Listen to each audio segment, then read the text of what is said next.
Hello, and welcome to a British Cartographic Society Teatime Talk. My name is Chris Brackley, BCS Vice President and today's Chair.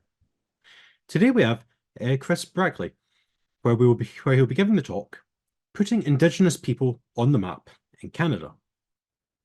I'll now pass us over to Chris for the talk.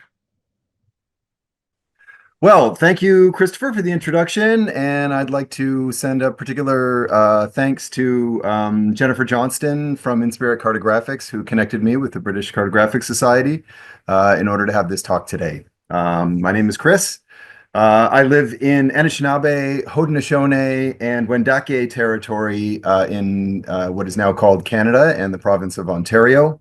I live in the Missinaihi River watershed, also known as the Credit River watershed, and I live in a small town called Limehouse near a big forest and right near a meandering, babbling river. I've been mapping for over 25 years, and I started mapping, as I imagine many cartographers do, by mapping a home place. The very first map I made was in 1999, and it was my summer camp on an island in Algonquin Provincial Park in Algonquin Territory. It's famous and beautiful old park where we go canoe tripping from this center point island. I actually mapped the island with a rope and a compass with the campers over the course of a summer, and then I took to hand drawing the entirety of the elements on the map as well as all the design features around it. I've always liked illustration, and this was a wonderful little project for me when I was younger. Not long after that, I did my second map done by hand, which was of Canoe Lake, which is very close to where that island I just showed you was in Algonquin Park. I have a summer cottage on this beautiful point here on Canoe Lake, and I got to move into using color. It was exciting and fun, but it all seemed like a bit of sort of a side project to other things I was doing in my life until a few years later, I determined that I would go back to school and get trained to become a cartographer in the modern world.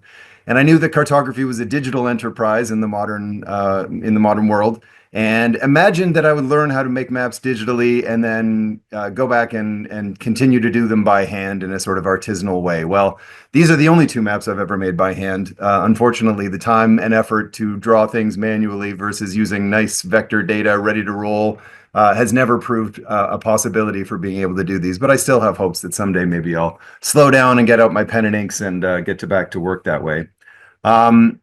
Once I graduated from my college course in cartography, I met my wife, also a cartographer, and we started the company As the Crow Flies Cartography. So I'm a freelance cartographer, and we work for many nonprofits, a lot of environmental groups here in Southern Ontario and throughout Canada.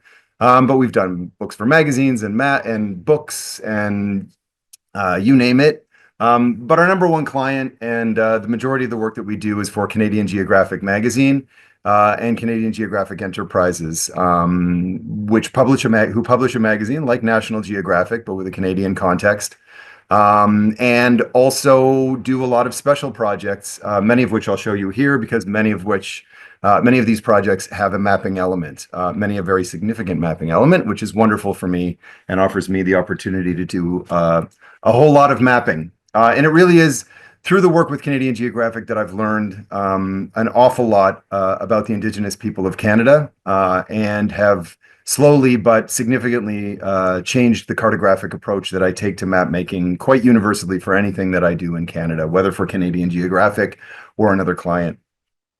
And this quote, I believe, was in my little blurb for this talk, but I find it to be a very powerful one. And it is from Bernard Nietschmann, who was a geography professor at the University of California at Berkeley. And he said, "More Indigenous territory has been claimed by maps than by guns. And more Indigenous territory can be reclaimed and defended by maps than by guns." And I think both sides of this statement, the two sentences, speak volumes. The history is one where maps were used as a tool of colonization and of taking of land, and the work that I do, and so very many other cartographers, particularly those of Indigenous descent, are actively working to undo some of the norms around colonial type cartographies and to reclaim land for Indigenous peoples who've never left and whose land it has always been. So I'm going to start with a little history of maps and sort of lay out the slow erosion of the presence of Indigenous peoples on maps of Canada. But I'm no student of cartography. I suspect there are a number amongst your group who might be able to speak better to this. But I love the David Rumsey map collection. It's a wonderful resource if you don't know it, and I found so many interesting maps that I just pore over, from their design to their content. It's so curious. But this is a map by Champlain, Samuel de Champlain, very early and famous explorer of Canada. And the map, though it has a few elements of non-Indigenous presence, a few settlements, the majority of what we see on here are natural land cover, trees, etc., and the communities of Algonquins or Montagnais or different Indigenous peoples that were here. There are even pictures of the Indigenous peoples here and some of the native flora and fauna. So very significant in 1600s. Indigenous people are a center point of the map. By the time we get to this map, which is 1861, it was published in Paris, but it certainly gives an impression of the changing way that maps were created and a changing framing of what North America looked like. So the 13 colonies, I guess this has been America for almost 100 years on this map. Canada is here as well.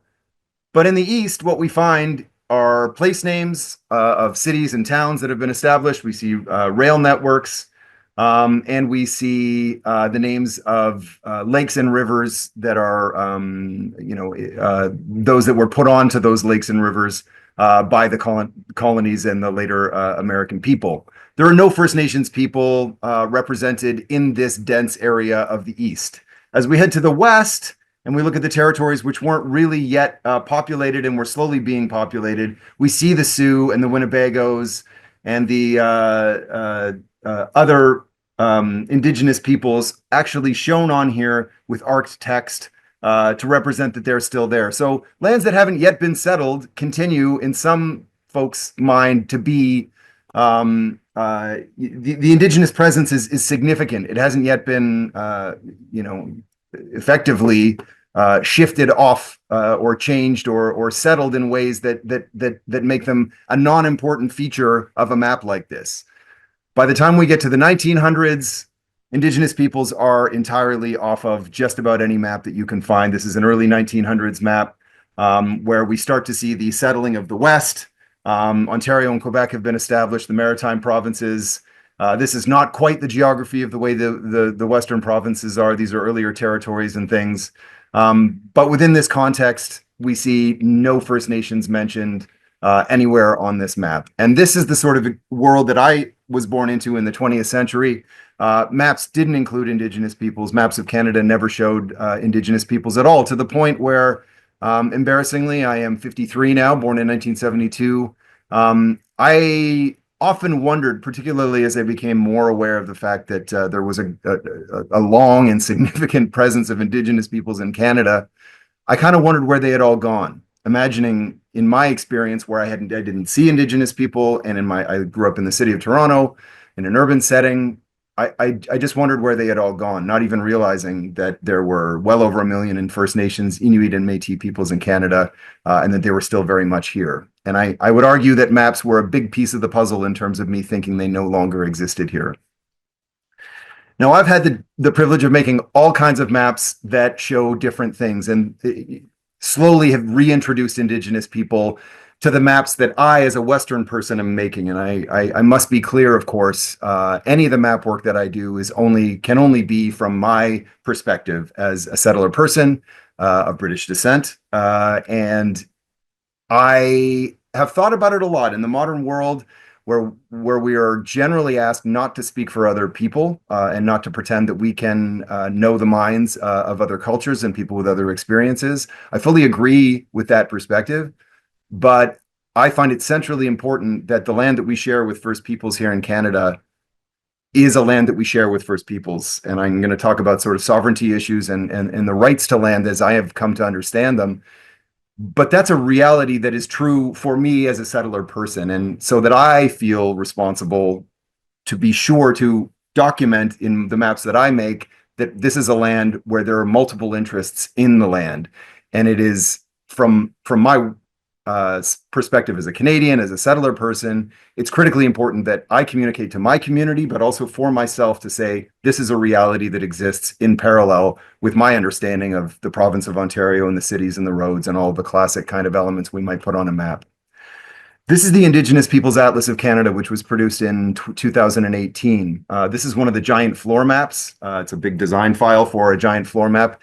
These exist at 26 by 36 feet. I believe there was a little picture of one in the slide presentation as we were waiting that you will have seen me standing on. They're printed on billboard vinyl, and they travel to schools for free and are part of our geographic education through Canadian Geographic Magazine. And we got government funding to create an Indigenous Peoples Atlas of Canada. There was a lot of consultation with Indigenous peoples. They were active members of the working group who created this. But the idea for the center point of this atlas, which was this map, which we cut up into pieces and created into the book Atlas, was to create content that showed the Indigenous story on its own, pulled off all of the colonial trappings as much as we could, and allowed the Indigenous story to play as straightforwardly as it could. Well, I realized quite quickly as I went into this that we didn't have a lot of geographic data from Indigenous peoples themselves that I could use as fodder. Of course, as a modern map maker, I get data sets from the internet, from different government agencies, or from whomever, nonprofits, whoever's creating data.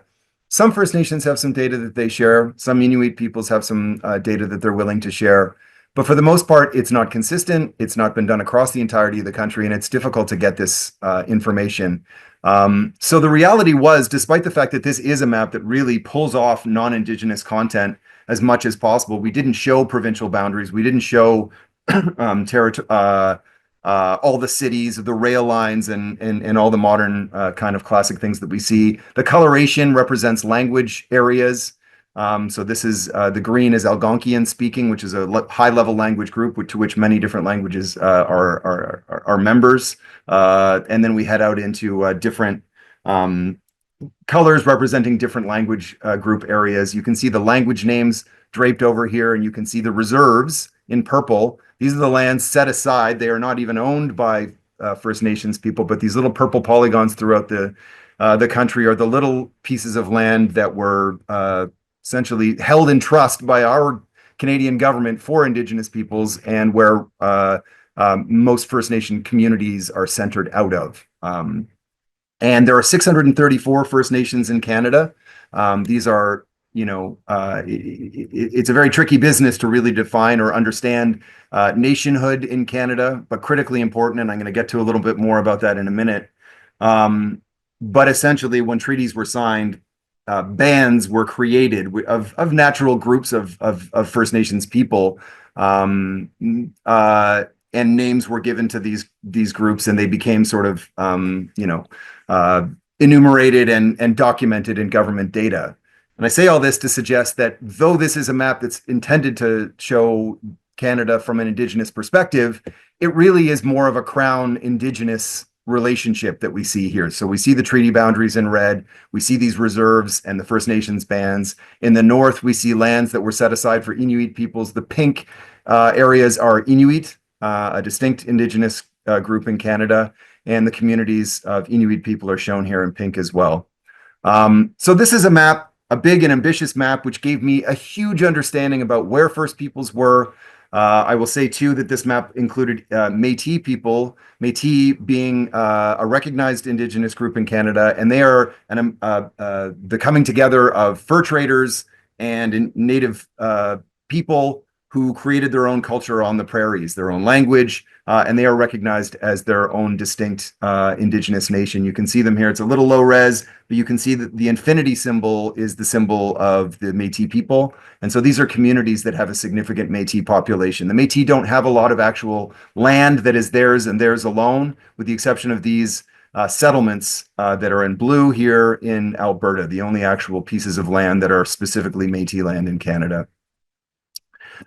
This map actually came out of this map, which was printed as a poster in the magazine, and it was based on census data to see where languages were spoken today, and it was the best route that I could get to figuring out the sort of modern geographic distribution of where First Nations are today. It really helped to see this. Now, the language used in this map was made in about 2017, is mostly anglicized names like Ojibwe or Montagnais, which, the indigenous name for Montagnais is Innu. And slowly we're doing replacement of some of these names that were imposed names with the names of their language in the language of the indigenous people. So that's an evolving and ever challenging reality, is the names that we use for so very many entities in Canada. But this gives a sense of the geographic distribution. Again, it's a map simply and strictly looking at Indigenous people on their own terms and looking at their spread across the country. A remarkable thing about Canada is it's often said that 90 or 80% of the population lives within 50 kilometers or 100 kilometers of the US border. A tense reality, obviously, in the modern context. But that's the non-Indigenous community. For a land often seen as empty, it's incredible just to see the distribution of First Nations people across our country. They really are everywhere. To this day, living in often places where they have lived since time immemorial. And this was another map that we did showing residential schools. You may have heard some of the bleak history of from British rule in North America. The yellow, each one of these circles represents a residential school where Indigenous children, mostly First Nations, although Inuit as well, were taken from their home and put into boarding schools and not allowed to speak their language, and their hair was cut, and there were many abuses. The intention was to take the Indian out of the Indian, I think, essentially, and it was a rather horrific period of time from the late 1800s right through 1996. There's a lot of work being done in Canada to try to truth and reconciliation is I believe was something that came out of South Africa. And it is something we're actively engaged in Canada. And a big piece of that is the intergenerational trauma that came out of these residential schools. But again, looking at the treaty boundaries, looking at the residential schools, we're looking at Indigenous peoples in isolation. And I think the evolution of this work for me has come to be to try to figure out how to get both realities into one place in order that we can understand and interpret the common geography, which is to say we share this land, and to see both ideas, both worldviews, both sets of nations at one time, to recognize we're all sort of interwoven together and to understand how to move forward together. This is my aspiration in the work that I do now, rather than teasing things out. And I think if inspiration for this came from anywhere, it was where we were commissioned to do a poster for the Métis Nation of Saskatchewan. And this gives a little history just of the fact that English and Scots and French peoples were part of the fur trade, whether from the Northwest Company or the Hudson Bay Company, came to the prairies, intermarried with First Nations people speaking many different languages, created their own culture of buffalo hunting and creating pemmican, which is a dried buffalo, and a whole culture of selling, and created an independent and unique culture, which is why they're recognized as a unique First Nation. They created their own language, which is Michif, which has some parts of the Indigenous languages and some parts of all of these languages, French and Scottish and English, or Scots Gaelic, that is. Anyway, as time goes on, we eventually get to the 1800s. The railroad comes through, and the First Nations, as is typical, are pushed off the land, as are the Métis. A lot of infighting happens and resistance. They're left in a very desperate state and tended to live on road allowances, which were the lands between the owned lots, because they were really became people without a land. And today it's just a map to show where Michif in these blue circles is spoken, as well as the number of communities that have ties to the history.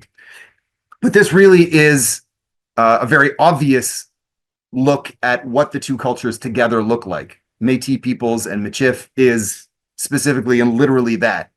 To me, the idea of looking at all of our lands through both together really became something that I wanted to do, and we'll look at some examples, or at least one certainly primary example of me trying to see both things at once. But before I get there, I do want to just recognize that this was a long road for me, and I don't have a whole lot of time to sort of bring you folks into my understanding or thinking about the land and whose land it is ultimately. But I've read a few books that have really shifted my thinking and understanding, and none more important than this, The Reconciliation Manifesto by Arthur Manuel, sadly passed away at a young age, I think in 2017. But he looked at the state of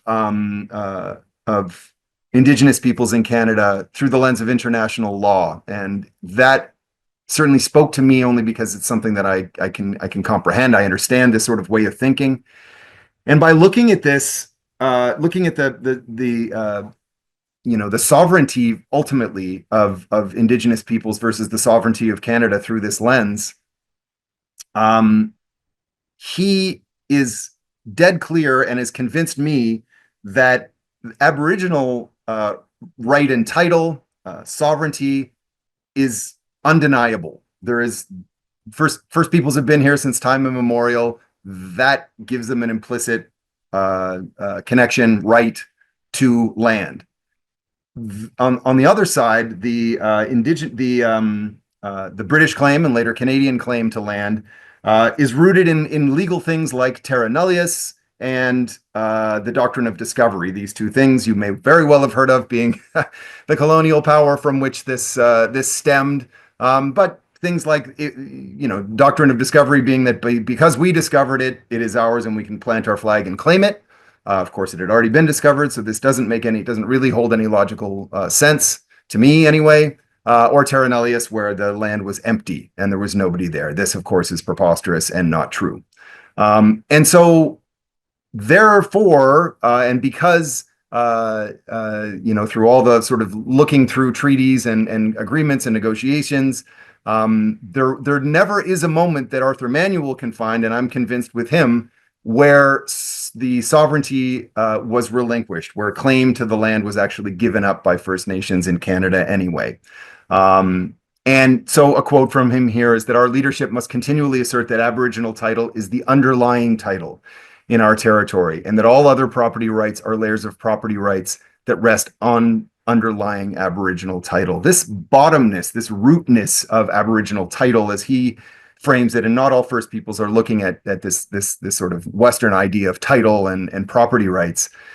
But to me, again, it sort of comes from the root of it is quite undeniable, and I would also suggest that this is reinforced at the international level with the United Nations Declaration on the Rights of Indigenous Peoples, which was ratified a few years ago by or presented from the United Nations and was adopted here in Canada, though not in the literal terms. I would suggest that it's actually written.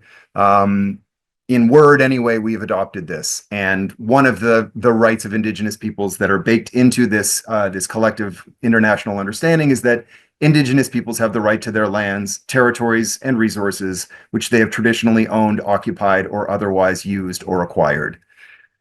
So all these things say to me that the connection between First Nations, Inuit, and Métis peoples and the land is root. It is foundational, and it is, at the very least, equal to the sovereignty, to the rights, to the ownership of non-Indigenous peoples. There have been a number of precedent-setting cases, and I won't go through all the legal details of them in this conversation, but different interpretations have been held up by our Supreme Court, some suggesting that there's still the fundamental sovereignty and underlying title is held with Canada. Others asserting, like John Barrows, who is a Canadian research chair in Indigenous law, and in regards to a famous case, Delgamuukw versus British Columbia, that he says, quote, Aboriginal sovereignty should be placed on at least the same, if not greater footing as Crown sovereignty. And if I don't know whether it made news across the pond there or not, but Haida Gwaii, which is a massive set of islands, archipelago, mostly one big island, but a couple of smaller ones off the coast of British Columbia. The title to this massive island was given over formally by Justin Trudeau just yesterday or 2 days ago to the Haida people. So this to me is a precedenting setting example of an understanding that is not just Arthur Manuel's or mine. That Canadian culture, I would suggest, is quite widely adopting. I am sure there are those out there who don't agree with this perspective and don't want to see the world through this lens. But politicians, through creative people like myself, through just Joe Q publics in Canada, there's a real understanding of the reality that this is true and a real appetite for reconciliation, but not just to say we're sorry and to try to figure out literally to try to figure out how we work together going into the future. And this includes things like recognizing that Indigenous people need to be consulted on things like resource development in the North, but not only that, but also need to have an interest in the resources and things that come from their land. So there's a really new climate here, and I, for my part, am working to try to figure out how to build a cartography that matches that understanding and even encourages it and teaches it to those who aren't aware of it yet. So a little zoom into one of those maps that we saw earlier. I need cartographic tools to be able to show these two realities at once. I wish I could come up with just radical and wonderful new cartographic approaches, design ideas, and concepts, but it's tough to come up with a sharp new way, symbol or method of showing things like whose land is it and who's connected to it and all of these different things. And in fact, this old method of recognizing the presence of the Abitibi's here or the Temiskamings, not names we use today, but these arced labels are suggesting that there is a First Nations group in these areas, in these territories, and that that's their territory.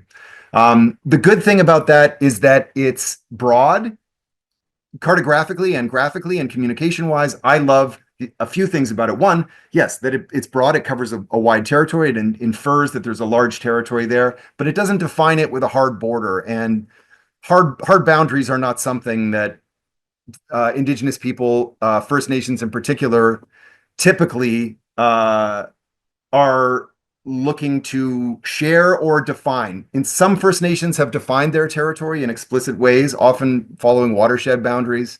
Some have not. Some have defined it but are not interested to share it broadly with the public. It can be, it can be limiting. It can be incorrect. There's a fuzziness about these boundaries where boundaries overlap. It's not the cutting up the land, the Cartesian view of land. So whereas I've often wanted to be able to show First Nations through the territories that they exist, they live within. A nation, after all, classically has a defined geography, but these are virtually displaced within a nations. So it's a tricky business to show their nationhood by defining their extent. So that's a limit. That's a surprise for a cartographer and a challenge. But this arc label that's not utterly defined is a good tool, and it's one that I've leaned into pretty heavily. So here's an example of a map that appeared in the magazine.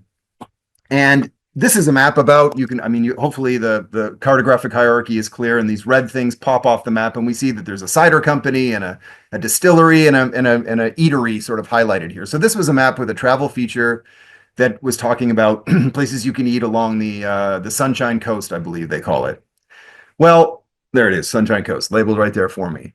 What I want to point out about this map is that universally, through the support of my editorial team and through the work that we've done, we insist now that if we label a province or a territory, that we make an analogous representation of some kind to represent that there's a First Nation or many First Nations or Inuit or Métis peoples that live and have claim to this land. And so in this case, you can see that my approach, a little different from the other map, although not hugely, is I use the same font. I use a different color to denote that it's a different thing. Purple has become my universal coloration for First Nations. In particular, I tend to use magenta for the Inuit peoples and a blue for the Métis peoples.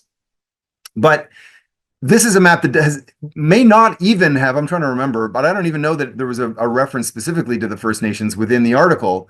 But that's not important to us and our editorial team these days, because making it clear that all land is Indigenous land all the time is a message that we are dead set on doing. And so in this case, a broad-based Coast Salish label has been placed over here. There are many names. There are more nations in here than Coast Salish is a bit of a catch-all. So it becomes difficult. It is also an Anglo word. It's an English word for this group as opposed to using the Indigenous name. We're ever evolving on that to try to reflect what the local Indigenous peoples would prefer to see, but also even what we know. And sometimes we don't have all the names in the language for everything. But if I've learned anything in the work that I've done over the last long while, it's that making an attempt and making sure to make a statement that there is a presence of First Peoples, even if the word isn't right, even if the geography is slightly wrong and someone questions you and you have to correct it, is a better thing than saying nothing. And omission has been the fault to date. And so inclusion really is the solution. Now, in British Columbia, there are very few treaties. In fact, just a few treaties were signed in British Columbia. It's a unique situation.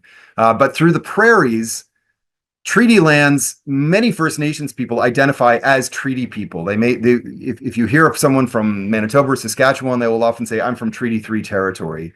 In Ontario, the treaties are older and not as forefront in people's minds. The identification for people is more national. They speak of being Haudenosaunee or Anishinaabe. But here in the prairies, they speak of being treaty people. And this book was the other book that I read that really blew my mind on treaties. And I had often generally thought that within these treaty boundaries, the Crown, the Canadian government would sort of adjudicate what rights we needed to be sure to recognize for the First Peoples. But Harold Johnson flipped the script on me in my mind and suggested that our rights do not come from you. Your rights come from treaty. The only reason you can be here is because a treaty was signed. That's fundamental. Our rights come from our connection to creation. So many different First Nations or Inuit people will see different ideas about how their rights are or what their rights are to the land. But this idea that they come from being here since time immemorial or from creation are central. And so just to get a sense of the lay of the land, the blue are the modern treaties signed since 1975. The brown ones were those signed by Britain with different First Nations in the East. And the red ones are the ones I'm talking about through the prairies. Those are the sort of right around Confederation, late 1800s treaties that were signed and very meaningful to the folks in the central Canada. The green areas, of course, are places where there's literally no treaty. And there's been no formal agreement about how to share the land. Just to give you a sense of the challenges cartographically when you get into this gives a sense of, well, first of all, historically, as these treaties were being signed in the late 1800s, which is what this map is showing, we see not only that Anishinaabe, Nakota, Cree people are in this area, Métis people, of course, are there as well in this settlement around these rivers, but the Dakota people are being pushed out of the states. So this adds another wrinkle, the movement of people over time. Whose land is it? Where were people when? The temporal nature is always a challenge. But it's just so tricky as to see the blue is Treaty 2, the red is Treaty 1, and these are the first treaties signed in the post-Confederation time. The red nations listed here were those that signed Treaty 1. One was pushed out. Peguis First Nation was pushed out into Treaty 2 territory, literally pushed off their land into another reserve at some point. The blue are those that signed Treaty 1. And then interestingly, Treaty 4 communities here, the nations in Treaty 4, which are pink, so many of them are now living in the Treaty 2 territory. And then there's all these nations that didn't sign anything because the Dakota were being pushed out from the states. So how does this all work? Whose land is it? Where are the defining areas? How do we understand this? There's no simple answers to it. It's very complex and confused. But this mess doesn't, it's not something that I have allowed ourselves to throw our hands up and say, we're not going to do anything. We keep trying to understand it and tease it out and pull it together. Now I'll get to the final map that I'm going to talk about, which really is the ultimate example so far to date of my work that shows this idea of two different understandings of the world at the same time. This is the Benogame map. Benogame was a word gifted to us from an elder on Manitoulin Island in Lake Huron. And it essentially it's an Anishinaabemowin word, which essentially means clean, good water. And this is a water-based map, if you can't tell. Hopefully you recognize the geography as being the Great Lakes St. Lawrence lakes, but also the watershed. So this was focused on the Great Lakes St. Lawrence watershed. Oh,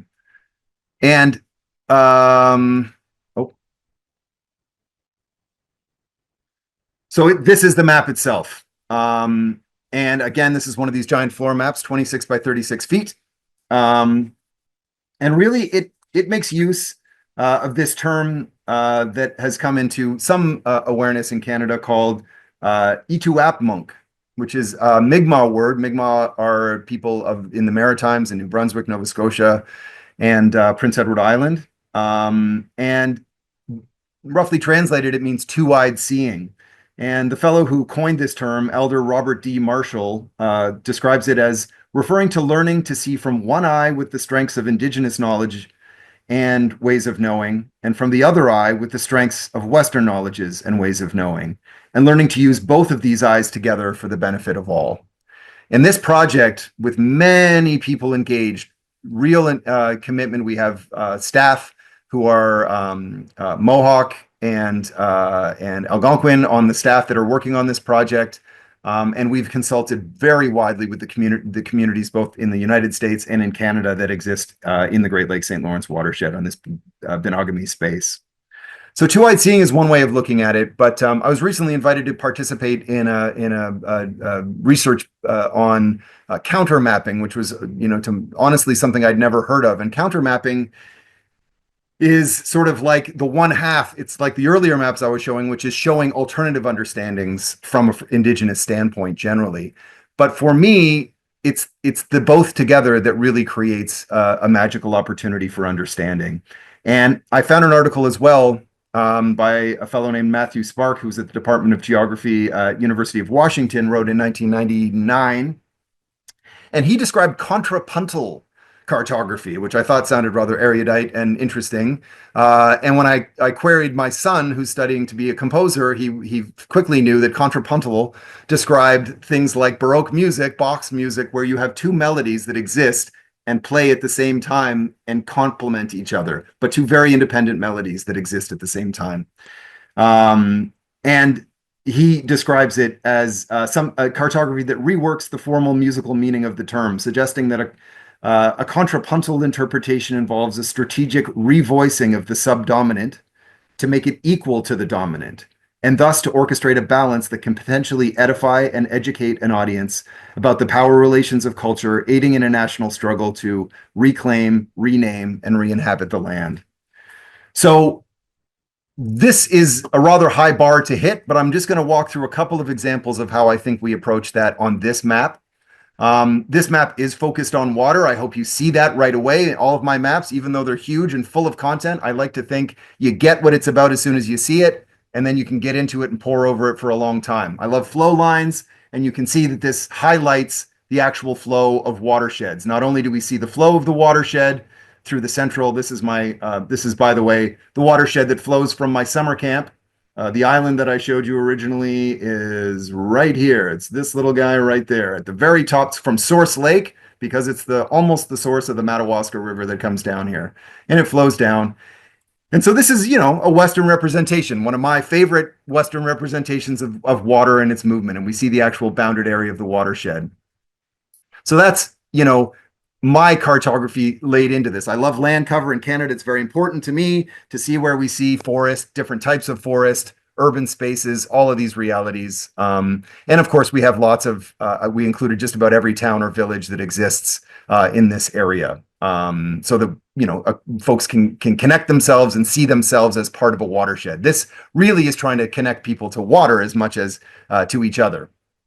But central, you will see the evolution of all of these language labels, and now we see the names of the languages in the native language itself. So Nipissing is in brackets to help us non-Indigenous people understand what we're looking at, but Mohawk is also written as Kanien'keha, which is Mohawk in Mohawk. And we see those throughout. We see the First Nations themselves shown with their reserves, just as you had seen in other places, and these airplane arcs connecting reserves that are disparate from each other. It's a very strange geography. 634 nations, I think 4,578 or something individual reserve polygons. So there's a whole confused geography there. We even showed languages of peoples who are no longer. So the Patoon have been essentially engulfed into other nations. They were virtually wiped out, and they don't exist as their own entity anymore. The neutral as well in this more magenta color. I will say too that these far out funky watermark here things actually trigger an AR experience. So that's where a lot of the Indigenous animation and non-Indigenous animation comes up. So when you hover your phone over this giant watermark here, you get the story of the battle that created Niagara Falls between a thunderbird and another animal. I haven't actually seen this one yet, but there's an Indigenous storytelling that takes place that animates the understanding of a place that you don't, most folks don't know the non-Indigenous history of. It also shows treaty boundaries, as I had suggested. You can see the purple dotted lines. It shows national and provincial borders as well. So this is a two-eyed seeing view. But one of my favorite things about this one is these treaties, as signed, began right after 1763, which was not long before we gained our independence from Britain. But the Royal Proclamation was declared in 1763, which really asserted a good deal of Indigenous rights to much of the land. And it is sometimes described as the Magna Carta of Indigenous history and law. But in order to get the word out about the Royal Proclamation, a wampum belt was made. And so analogous in many ways to those treaties, the boundaries and the associated, verbal text that goes with those boundaries describing the agreement were wampum belts. These earlier wampum belts are among individual First Nations, or the first one is anyway. This is the one that brought the five nations together originally, now six nations in a confederacy. The two-row wampum is a beautiful description, and I'll highlight this one because it's one I understand. But whereas a treaty text is full of verbiage and all kinds of maybe confusing legal jargon, this is an agreement, and this was created between, as you can see, essentially the Dutch and the Mohawk people, and each line here represents one of those nations. So the Mohawk running and the Dutch running parallel but separate, and that was the message and meaning. I've come to understand that the white represents peace, and so peace between two nations not messing with each other, coexisting in parallel. To me, it's, as a graphic communicator, it's as elegant as it could possibly be, and you hold these things in your hand and you have them, and they are meant to remind you and the nations who signed them of the agreements that you have. So that's two ways of seeing a very fundamental thing, which is how do we share the land? And that these things are meaningful documents, and that is highly central in this piece.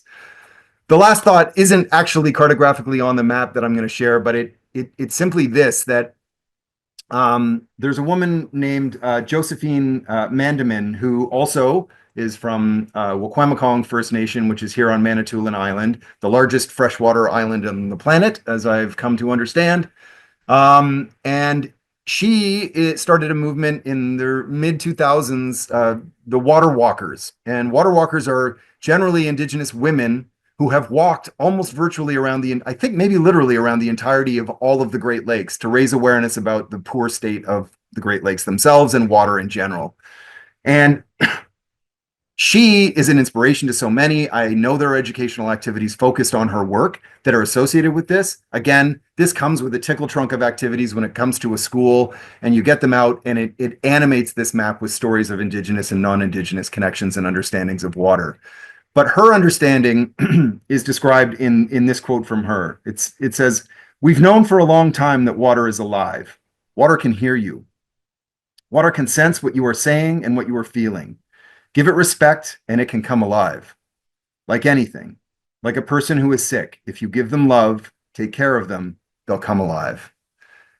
And to me, the idea that my Western view of water as a series of chemicals that flows down and that we need to drink and is polluted and flows in these ways, Western ways of knowing, they're all fine and dandy and they're important and they're pieces of the puzzle. But to at least entertain personally, or maybe to teach children that it's possible to recognize the spirit of water, is to me a way forward for us in really meaningfully learning in two ways, two-eyed seeing. So I'll hold it there. You can imagine I could probably talk about this stuff all day, but I look forward to seeing if there are any questions. Right, thank you very much, Chris, for that. It's been a very interesting topic, and I don't think many of us have had that much exposure to the to such a broad, just it's a broad area that you've come across. So yeah, so thank you very much for that, and we'll just move on to the Q&As. So if anyone has any questions, we're more than happy to work our way through them. So as I said, if you wish to start putting your questions in the chat, we'll start working our way through them. As I think we've already got a few coming in already.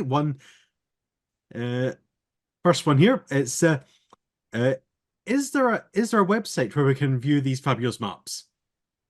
Well, both our company website has a number of maps, though I will admit we haven't done a lot of updating for a while, so you're not going to see the freshest stuff on our website, but lots of great examples of our earlier work, I would suggest, and that's As the Crow Flies Cartography, easily Googleable. The Canadian Geographic website has a whole lot of maps. You can follow the Canadian Geographic website not only to articles for the magazine, which include lots of maps that I do, but also to the Giant Floor Map program. So Giant Floor Map is the sort of formal title for these giant floor maps that we've created. And you can see, essentially the content of what most of those are. Now, two of the giant floor maps, including this Binagame map, have their own website. So you can follow both. One is called Ocean, Freshwater, and Us.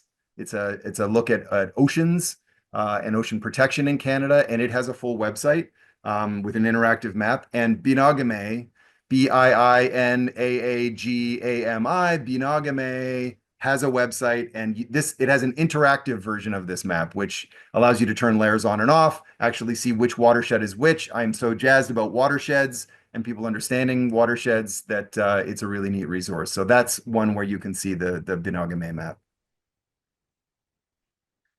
Okay, thank you very much. That's yeah, we'll probably try get those links. We'll probably try and make those links available to people afterwards. Yeah, I could send them to you, Christopher, too, and then they'd be easily available. Yeah, if you send me the links, I'll put them on the YouTube channel so that people can access them when after they finish watching this talk in the future. Okay, yep. Right. So next question we have is did you find that some First Nation groups no longer exist? Yeah, and I will, as I say, I'll share this back if I can do this while we're talking. As I say, the dark purple are nations that continue to exist, but the neutral here, which is in a more magenta color, is a nation that it's interesting to learn of the history when you dig into it. Of course, they're decimated to the point of having 60 members or 100 members or 10. And at that point, they sort of get married into another nation, and in that way, the language dies, and effectively they die as an independent nation. The Petun, also known as the Tobacco people, I believe up here, were decimated in that same way. This land, Ontario, is a very tricky one because a lot of people were pushed off. We have this group here. When I showed you the wampum belt that showed the 5 nations coming together, this is the Iroquois, as more commonly known. Haudenosaunee and Iroquois is the same. But the 6 nations of the Grand River actually were pushed out from the United States after the American Revolution. They sided with the British, unlike the Algonquin peoples who sided with the Americans, I do believe, I'm quite sure. And so as allies, they were granted a large tract of land, which has slowly been eroded, of course. Anyway, I could go on forever. This polygon here showing around the 6 nations, there's a dotted line. That's the tract of land along the Grand River that was granted to them to own in its entirety. This is what's left. And there's a lot of work being done around that. So they've been pushed off. But on state side, Wenro-Huron is a nation that existed around Buffalo, no longer there. The Erie, after which Lake Erie is named, also no longer exist. And the Illinois, also a name that has taken on statehood, no longer exist. So there was a good number in the East that actually got wiped out. Okay, thank you very much for that. Another question is which Indigenous group was most interesting to learn? Going for one. Well, it's it the diversity is astonishing, as I say, that there are 634 bands across the nation is one thing. That the Inuit culture in the north, I had the privilege of going all the way to Baffin Island. If you know it, it's the biggest island in the Arctic. Well, yes, it is in the Arctic archipelago. Massive island. And so it was about 78 degrees latitude or something. And I did a community mapping project with the Inuit in the north. Very different culture, incredibly interesting. But really learning about, I think like anybody, getting a sense of the people that exist in your neighborhood, the land on which you exist, has been the most important and the most satisfying. So this land is because people have been pushed off. There's Mississauga people who are Anishinaabemowin people. Have territory here, as do the Haudenosaunee, who are the Iroquoian peoples, who are an agricultural history. So they were more settled when Europeans came and had longhouses and farms and fields. The Anishinaabe people were more hunter-gatherers and in the forest and lakes and rivers more often. Even just that reality that Southern Ontario, some of the best farmland in Ontario or in Canada, was the home to agricultural societies as well as hunter-gatherer societies. It's sort of an ecotone of culture that existed here. So I think, it has to be that the culture of those around me has been the most interesting. Okay, thank you very much. Yeah, it's quite a broad. It's a lot of different cultures as you've as you've highlighted across all the different nations that exist there, and it's a lot of information. It's a lot of variety and a lot of very A different lot to learn. Yeah. Yeah, it's trying to find. Yeah, I suspect you can only scrape the surface of a lot of that because it's just a lot of unique groups. So moving on to, and we've got a few more questions that have come through. It's you mentioned using census data for mapping languages. How many individual languages does the Canadian census data recognize? That's a good question, actually. It's a great question because on this score of national identity, you may have heard my slight derision for the idea that there are 632 nations as we understand a nation to be, because they really are self-imposed. There's sort of 500 to 2,000 members of a given First Nation band, as I've described them, those 632, and they're sort of artificially created. I mean, there was a real familial connection there. They're not completely imaginary, but to group them up into such small units is to do a disservice to the broader nation of a common language, etc. And the question makes me think of that reality that common language would be a way, because the definition of a nation often involves having a language, having a territory, and I'm going to suggest there's about 70 languages. And in a way, I wonder whether that grouping, and I can't impose it on people that I can't impose it on somebody else, but whether that grouping, whether there's real meaning in that as a national identity. The Cree people are in the northern part of Canada, northern part of eastern Canada, but a huge part.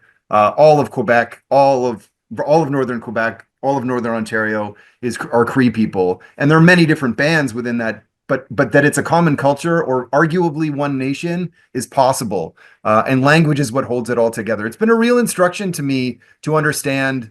Indigenous languages are so threatened and are falling off. Some have 50 speakers, and language revitalization is a big part of what's happening. But this idea that some First Nations will say to us that language is the land comes from the language and the land can't be teased out. And so again, the Western view of what's your territory, what do you own, what's yours, may not be as relevant as where does the language live. So the questions become different in this whole exercise often. No, I think when we spoke previous, I think when we spoke previously before this, these sort of themes came up when it's a the it is there's a lot it's a very complex it's a very it is complex, and it is an interesting one, and I think it's a, it's been interesting learning a bit more and getting that information. But yes, still more questions to go. So yes, is there a team of researchers working behind your maps, or is this mostly the result of your own research? We have people that we work with on this stuff, and you folks are cartographers. I think you'll know, maybe a computer-based term, but garbage in, garbage out, right? I mean, if the data you get to work with is no good, then the product you create is no good. It's not telling a true story. So finding good information, because it's not existing in a universal space. Governments are a place I go to for most data, as I suspect you folks will know as well, whether it's roads or rivers or baseline cartography. But the data around First Nations from government is suspect, to say the least, only because of the lack of subtlety in it. It's not that it's nefarious, it's just not like, for instance, the band names themselves, they will have a very anglicized name in the government record. We have done the research. The best we could do was simply to go to the website of every First Nation and see, are they calling themselves what the government has them defined as? And in many cases, they were not. So we then updated a spreadsheet and made a data set, I would argue the most correct, if that's a term, data set for the names of the nations themselves. Naming is ever challenging and difficult. But when it comes to something like putting the actual name of Lake Ontario, or the Great Lakes names, or the St. Lawrence River in the First Nations language, this was a project particularly that actually, a draft map of this toured for a year, and we got feedback at powwows, at conferences, at different places, and slowly through connections, and this was all outside of my work. Some of this stuff came back. Someone interestingly criticized the inclusion of any name here, because, as you can imagine, different nations around Lake Ontario, which is gigantic, actually have a different name for Lake Ontario. So unlike the geographic names that Christopher tells me he's maybe engaged in somewhat, the singular name for a water body, or bilingual name in Canada as it is, it's just not, it's not the same. So it's unfortunate that we don't have all of the names for all of the lake. I imagine labeling the lake along the shoreline with different nations, but we only put one, and it's imperfect. And somebody was upset about it because they said, oh, people are going to say that's the only name for it, but it's not. But like I said, our drive at this point has been that saying there is a name that isn't the name is the most important thing. If so much feedback came back from First Nations that said, you got to stop it, it's not right, it's not the way we would do it, we would certainly do that. But broadly, we've heard support for the work that we're doing. And so that sort of informal querying of feedback around whether it's on the target or way off, we listen to, and we certainly want to change the work that we do if we hear that we're on the wrong track.